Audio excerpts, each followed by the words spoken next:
everyone. Welcome to Hospitality Today Live. I'm your host, Deborah Gardner, and I'm here with my weekly amazing guests that actually share their real life topics and hot topics like today, whether it's their perspective, opinions, stories, or lessons. So welcome aboard. And I am so delighted because today is going to be a very interesting topic.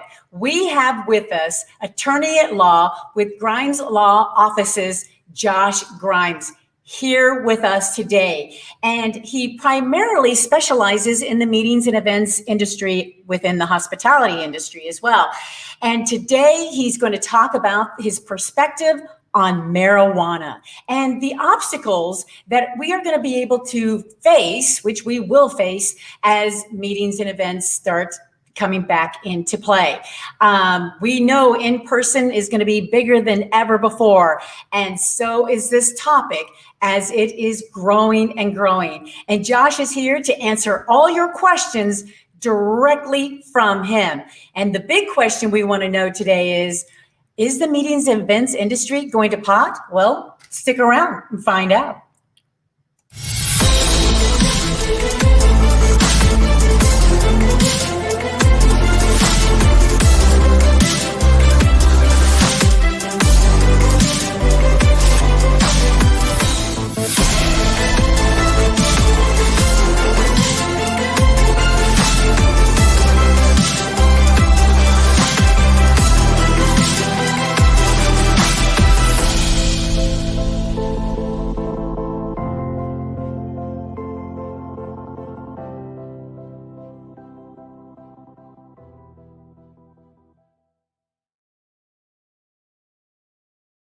Showers, New Year's Eve, and more.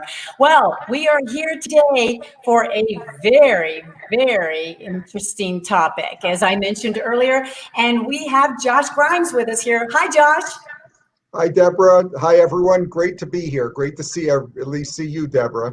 Well, you're on the East Coast, I'm on the West Coast, so I think we're going to cover a lot of ground here today, and I purposely wore green today because we're talking about marijuana, cannabis, CBD, all those things that are, it's just a growing topic here in the meetings and events industry, and I know you're going to have a lot to share with us today, right?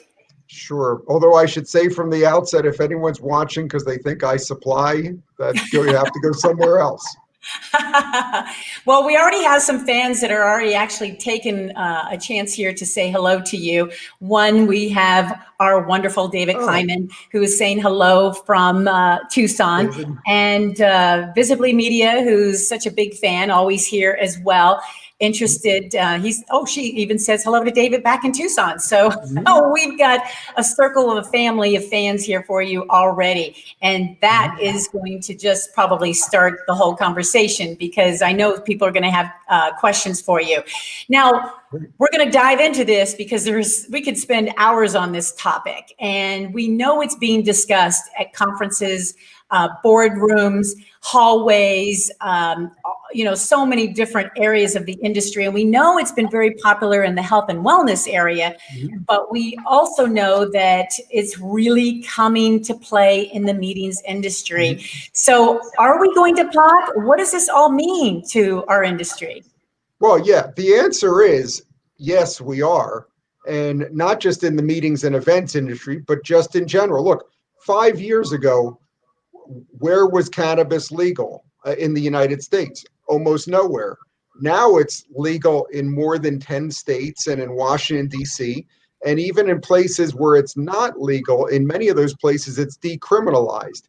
And so what that practically means is attendees going to meetings and events, use weed, use cannabis at home, whether it be medical marijuana, recreational marijuana, smoking, eating, whatever they're doing with it.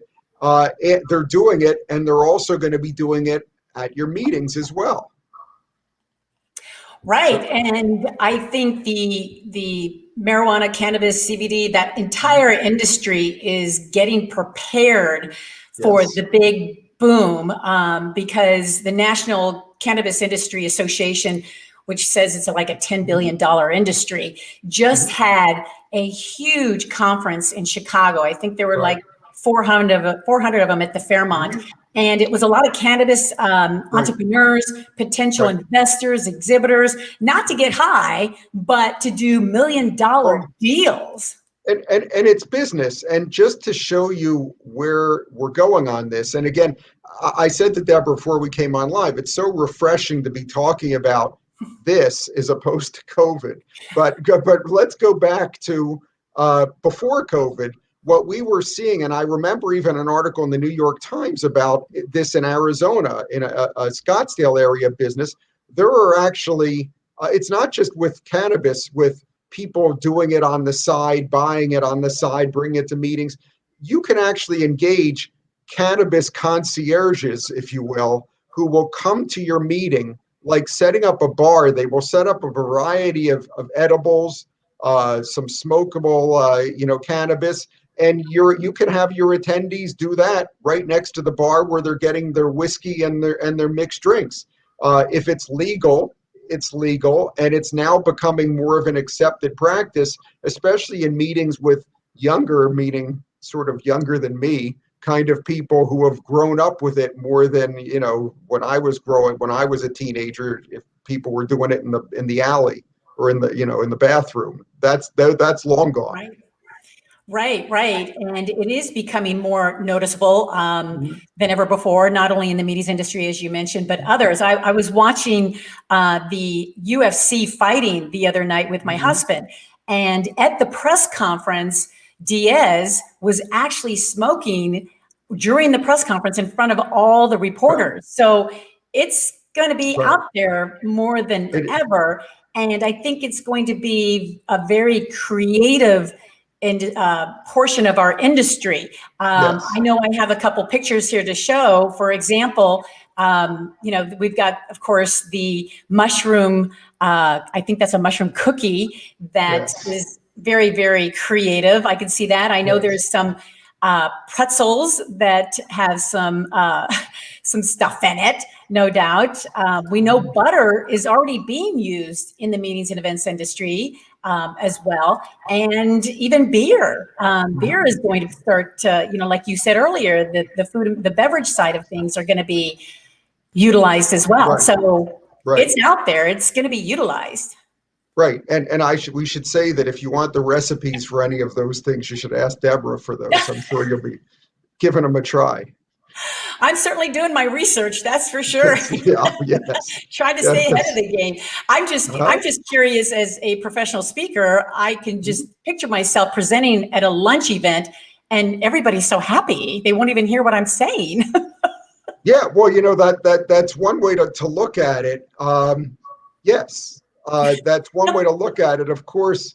And, at the risk of segueing, though, as to why lawyers are talking about this, though, of course, with all of this freedom now to use cannabis that people have, there's also things that meeting professionals need to be careful about when it's going to happen. And I'll start the conversation by accepting that cannabis usage is now part of meetings. You don't necessarily have to have it at your meeting. You don't have to offer it to your attendees. But if you're planning a meeting now, even in a place where it's illegal, and it is still illegal in some places, and in fact, some businesses, even in states where it's legal, say, we don't want people using cannabis. It is part of our events. But you need to recognize that it's going on, and it creates a duty to plan accordingly. So it's just it. And people should realize that in some states, cannabis is totally legal. As I said before, in some other states, it might be medical marijuana that's legal. In some states, it may not be legal, but it's decriminalized. But in some states, totally illegal. But having said that, in my experience, most attendees don't know the difference and they don't really care. If you're in California or someone's in California and you go somewhere else for a meeting, I think very few attendees from California are looking to see if it's legal in the state they're going to a meeting at. They just say, it's legal where we're from, so we're going to do it if we want to, wherever we're going. And this is the reality that we're all dealing with right now. So will there be meeting policies in place? Will there be, Right. will the budgeting change? Will there be even offsite events? Like I know Colorado has a Colorado Cannabis Tours. Will those be planned as well? I mean, it's going to change a couple landscaping areas for meeting and event professionals to work around, right? Yeah. And again, depending on the meeting, look, cannabis usage could even be an attraction. About 2 years ago now, the city of Denver even decriminalized magic mushrooms, a la the cupcake that you showed a few minutes ago. And that could be a plus if for certain groups that want to meet. If you meet in Denver, there are certain things you could do there that you can't do other places. Now, I think other locations are going to catch up. So it's kind of even, but the point is that it's a plus for many destinations. I don't know anywhere where I've heard that it's a minus, but on the other hand, it creates an obligation if you're a planner to acknowledge that attendees may be doing these things, and then to manage the risks that could happen. And it's not just risks if you're serving it. It's risks because you know your attendees are doing it. You don't want them to get in trouble. So, for instance, most states say that you can have a certain amount of cannabis and it has to be purchased from a distributor that's a legal distributor, not Bob on the corner who's offering it up to people. And there's might be limits on quantity and that sort of thing. And you don't want your attendees to be buying it in the wrong place and getting in trouble with the law, or buying something they don't really know what it is, and maybe they're going to hurt themselves when they use it. Is there an obligation on a meeting planner? Maybe we haven't seen that in the law yet, but given the way our society works, I do think that if someone comes to your meeting and they consume cannabis at your meeting and they injure themselves or, God forbid, injure other people, Right. I think Right. that you will get sued as part of Good some point. sort of lawsuit. And this is why I'm talking about it, frankly, protecting yourself, your organization, and protecting the attendees from themselves. People don't think this out all the time, but if you smoke weed or you get high, and certain kinds of edibles you don't, but much of it you do. And do you want someone who's high getting in the car and driving? If someone drank too much at the bar, you certainly don't want them getting in the car and driving. You need to think about cannabis the same way, and put reasonable limits and safeguards so your attendees stay in control, at least at parts of your meeting where the meeting planner and the organization could have some responsibility. So from a legal aspect, that was very brilliant, because we've hit a nerve here that hasn't been talked about before. And from a legal perspective, then how can meeting and event professionals protect, especially the inexperienced consumer, from unintended side effects that could cause them to get in a car and crash? Right. I mean, how are they going to protect them? Is it they have to sign a waiver, a registration, or what, how does that look like? Well, I think it's information, first of all, as part of your registration. So let's say we're doing a meeting in a place, in one of the many places where now it's legal. So you put somewhere in your meeting materials before people arrive that, cannabis is legal in the place that we're meeting. But please understand that there are if you're going to do it, that there are rules in place. And you might want to link to a website that about responsible cannabis use in the place of the meeting, or you might want to set out parameters like, please buy from a licensed distributor. Here's a link to some licensed distributors. If there are quantities that you can purchase, maybe you put that. Maybe you say, we have a policy at our organization that you should not be using cannabis at any of our events or during any of our event times, to discourage people from going outside into the parking lot and smoking some weed during your events. You also might want to do things to limit opportunities for attendees to do things on their own. At times they can get hurt. Like if there's a physical activity, a game involved, or you're going into the ocean for a swim, or there's some sort of team building competition, maybe you want to do things to discourage them by telling them that please restrict, just like alcohol, please restrict your cannabis usage to social hours of the meeting, or please don't do it before we do the group activity because if you're impaired in any way, it could be potentially harmful. So those are the kind of things that you inform your attendees about. And should you get a release from all, if you're getting a release from all attendees anyway as part of a meeting, maybe you include some sort of waiver if they choose to voluntarily use cannabis as well. By the way, if cannabis is illegal at the meeting, you should also tell them that at the place of the meeting so they'll know. If your organization decides to have a policy against cannabis uses at the meeting, you can put that in a code of conduct as part of the meeting. So there's really any ways to do this. Do I think it's possible for a meeting attendee to totally prohibit people from using cannabis? No, particularly if it's legal where you're going. The one other thing that I should mention that people often don't think about in a meeting context or any other context, frankly, is that they need to consider whether their own employer, if it's a meeting, like an association meeting where people are employed by different companies, does their own employer have a drug policy that would prohibit cannabis usage, and could that impact them? So here's an example. I go to a meeting in California where cannabis is legal, and I smoke some weed, use cannabis. It's now in my system. I come home, and if I work for an employer that prohibits drug use, I get drug tested, and they detect cannabis in my system, and I get terminated. Is that legal? Yes, it is legal because I have violated my employer's drug policy, and they have the right to do that, even if it was legal where I was using it. And I have seen very recently two people, a husband and a wife, used legal cannabis. In this case, it was medical marijuana. They used legal cannabis, but it was in their system. The employer found out and terminated them both.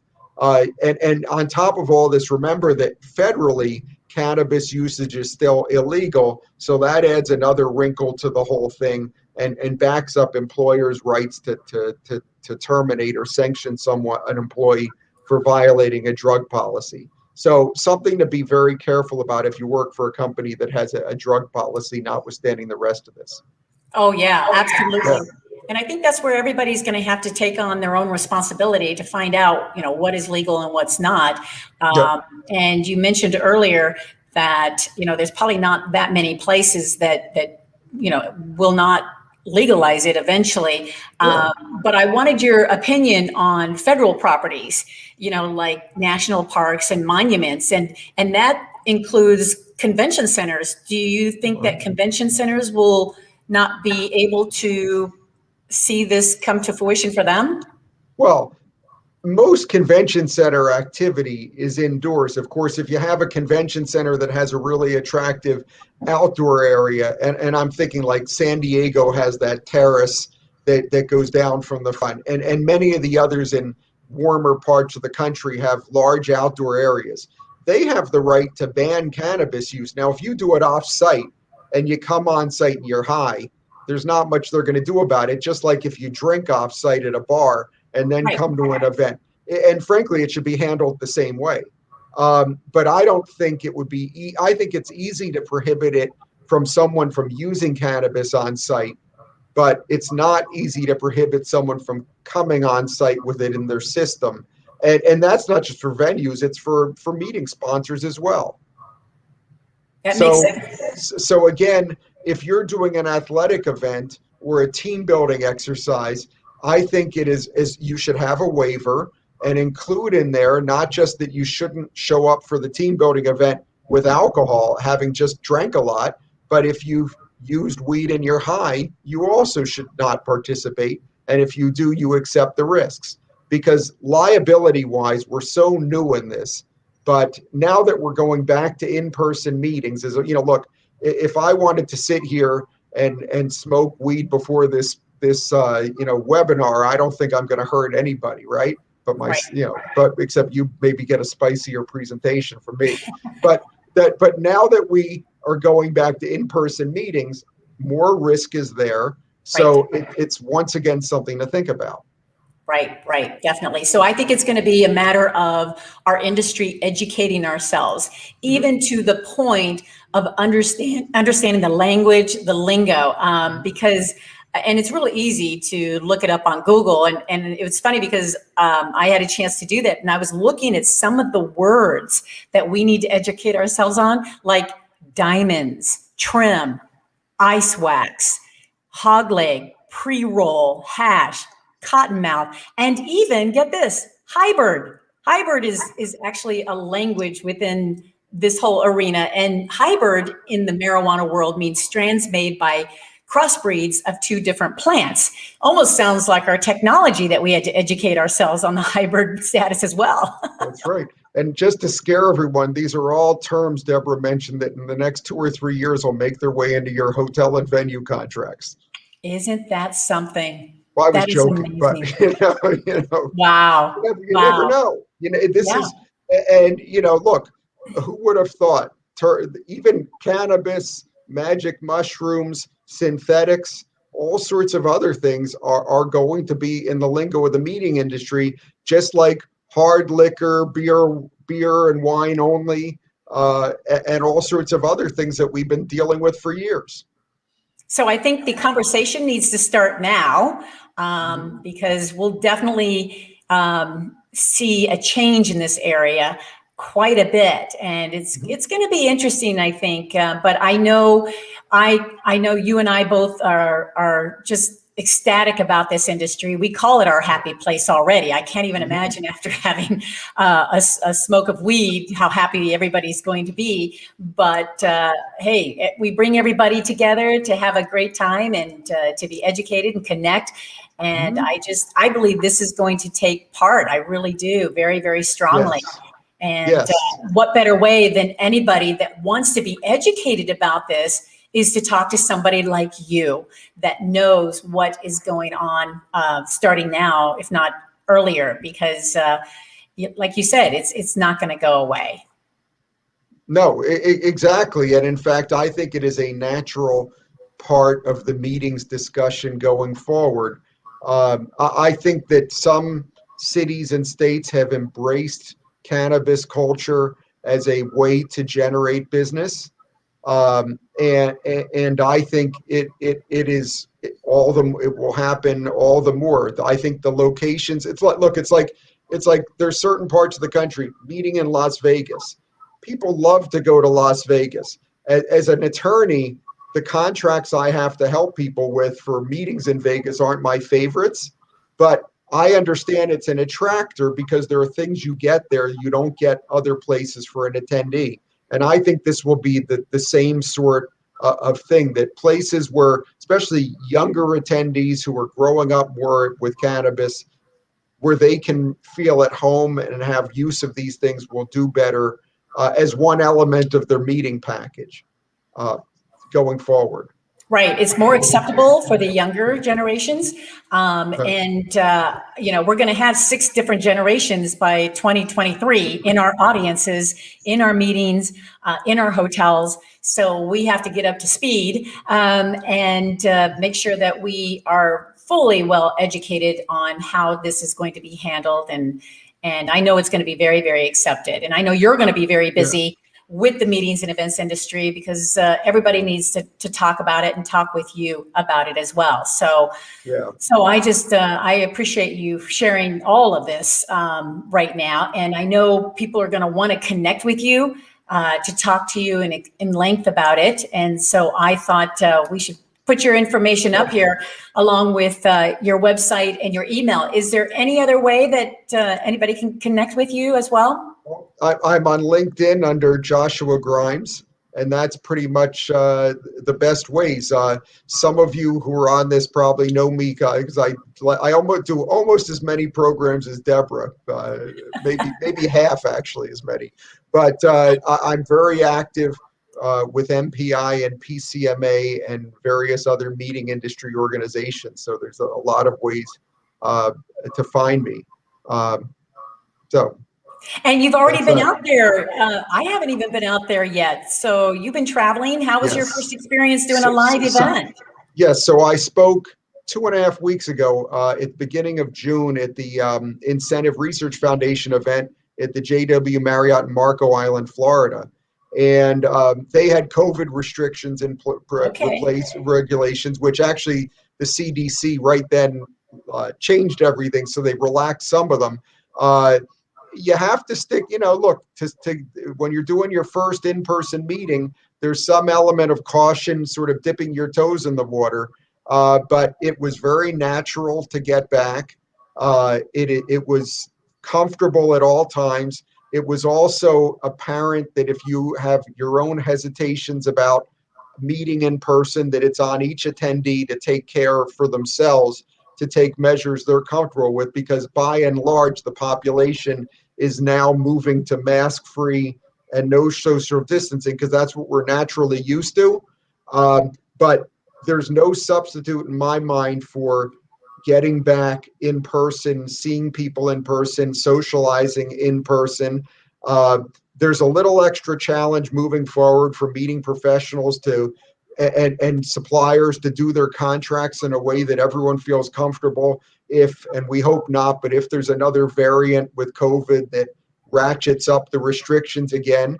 But I think that cautiously and optimistically, the industry is moving forward. And the one meeting I was at, and I certainly hope to do more in the next few months, was a positive because it showed to me that it could be done. Good. Glad to hear that. Yeah, absolutely glad to hear that. Well, that's exciting. I'm excited to get out there as well. And I know the next time you and I will see each other may not be at the wine tasting bar. It could be at the pub tasting bar. Well, anybody that's interested again on this topic, please contact Josh, because this is definitely not going away, just like the hybrid events and everything else that has been introduced into the meetings and events industry. So thank you, Josh, so much for sharing all of this wealth of information. And we know that we'll be in touch again. Yeah, my pleasure. And I said to Deborah before we began that she has a really illustrious and valued group of people that she speaks with and on these programs. I'm honored to be part of that. Oh, that's a pleasure. Absolutely honored. Thanks, Josh. Appreciate it. Have a good day. Thank you. You as well.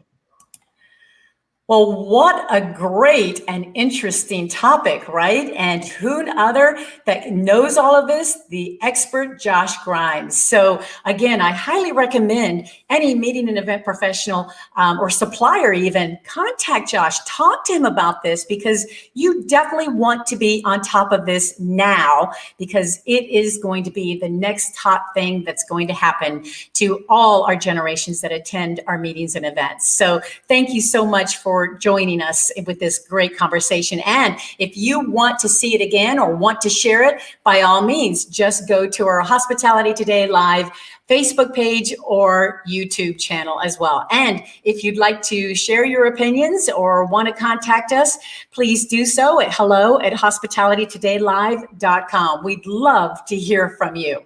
So we want to talk as well for next Tuesday's episode, which I know many of you know him very well. We're talking about James Spellows, who is the president of meetingnews. Now, James has been in the industry for a couple of decades. He knows his stuff on technology. And as we know, it changes every day. So he's going to talk about a lot about technology that has what's going to be impacting the industry as well. And of course, we're going to talk about hybrid, AI, and so much more. One episode you do not want to miss. So I want to thank each and every one of you for being here. We really appreciate it. I'm Deborah Gardner, and on behalf of our growing staff here at Hospitality Today Live, thank you again for being with us. And remember, if you're thinking about it, we're talking about it right here on Hospitality Today Live.